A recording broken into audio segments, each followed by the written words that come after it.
हैं। हिस्टोरियन से बहुत शिकायत है आपकी, मैं देख पा रहा हूँ इस वन पॉडकास्ट सेट में। Of historians. हाँ हाँ ठीक है, हाँ। पर मैं ये कह रहा हूँ कि उस केस में कुछ हिस्टोरियंस ऐसे भी नहीं आए क्या जिनको आपने पसंद भी किया हो? आए थे दोनों तरह के हिस्टोरियंस आए थे। बहुत मजेदार है ये, बहुत अच्छा हुआ आपने ये पूछा। राइट, तो हिस्टोरियंस आए, उन्होंने जब शुरू किया nations report to the nation of the 4 historians, उसमें से एक भी व्यक्ति अयोध्या नहीं गए थे आर्कियोलॉजिकल एविडेंस देखने। बीबी लाल के समय जो एक्सकवेशन हुआ था किसी ने नहीं देखा, किसी ने वहां जाके रिसर्च नहीं किया, आर्कियोलॉजी की किसी को समझ नहीं, आर्किटेक्चर की किसी को समझ नहीं। वो प्लेन एंड सिंपल हिस्टोरियंस थे। कुछ उसमें से संस्कृत जानते थे, कुछ नहीं जानते थे, कुछ आर्कियोलॉजी जानते थे, कुछ नहीं जानते थे, और हाँ, कुछ जो जानते थे पार्ट है अलग अलग। हाँ, कुछ जब जानते थे उनसे क्रॉस एग्जामिनेशन किया गया तो बोलते हैं हम भूल गए। फिर उन्होंने बोला लाइम सुर्खी आई है, ये हिंदुस्तान में आई नहीं थी पहले, ये इस्लामिस्ट लेके आए हैं, तो ये 12 सेंचुरी के बाद कुछ भी हुआ है यहाँ। फिर जब उनका क्रॉस एग्जामिनेशन होता है तो वो बोलते हैं लाइम सुर्खी इंडिया में 3rd-4th सेंचुरी में थी। फिर जब आर्कियोलॉजिकल एविडेंस पे क्रॉस एग्जामिनेशन होता है तो बोलते हैं we don't have anything to say, हमें आर्कियोलॉजिकल एविडेंस के ASI के खिलाफ रिपोर्ट में कुछ नहीं बोलता, मानते हैं ये सही है। सूरज भान जी बोलते हैं मानते हैं ये टेम्पल का है। वो 4 हिस्टोरियंस में से एक थे।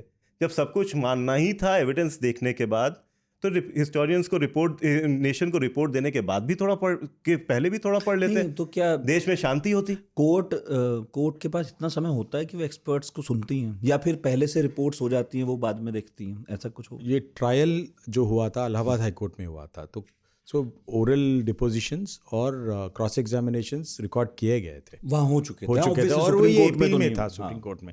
सुप्रीम कोर्ट में सिर्फ अपील चल रहा था, जो रिकॉर्ड्स ऑलरेडी बन चुके थे, जो एग्जिबिट्स ऑलरेडी मार्क हो चुके थे, नए सबूत आ नहीं सकते, कुछ नया सबूत आ नहीं सकते, नया यहाँ नहीं आ सकता था। आर्कियोलॉजिकल रिपोर्ट भी जो ASI का दिया गया था, तो CPC के प्राविधान है, कोर्ट एक कमिश्नर को अपॉइंट कर सकता है जब एक्सपर्ट्स की ज़रूरत होती है, तो उस प्राविधान के तहत आर्कियोलॉजिकल सर्वे ऑफ इंडिया को वहाँ पे एक्सकवेशन का ऑर्डर दिया गया था।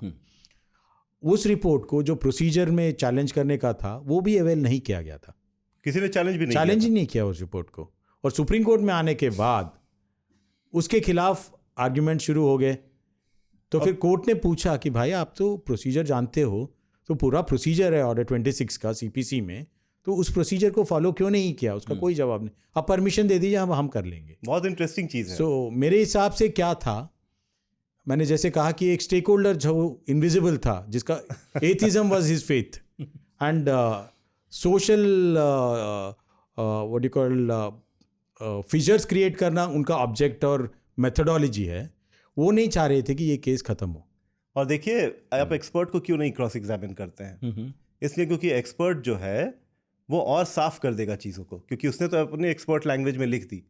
आप क्रॉस एग्जामिनेशन करने से तब डरते हैं या नहीं करते हैं जब आपको डर लगता है वो सिंपल लैंग्वेज में बात को बिल्कुल साफ ना कर दे। तो क्योंकि आप एक्सपर्ट है नहीं, आप एक्सपर्ट, अब आर्कियोलॉजिकल एविडेंस आई है, आर्कियोलॉजिस्ट ने की है, अब कुछ चीज़ लिखने में छूट गया या टेक्निकल लैंग्वेज में आ गया, कहीं उसको उन्होंने सीधे लैंग्वेज में समझा दी तो लेने के देने पड़ जाएंगे, मुसीबत। तो स्मार्ट एडवोकेसी ये भी है कि आप जाने आपको चुप रहो, कितना सवाल पूछना है, किससे पूछना है, और मोस्ट इंपॉर्टेंट इज क्या आप पूछ रहे हैं वो उतना इंपॉर्टेंट नहीं है, क्या नहीं पूछना है वो सबसे ज्यादा इंपॉर्टेंट है।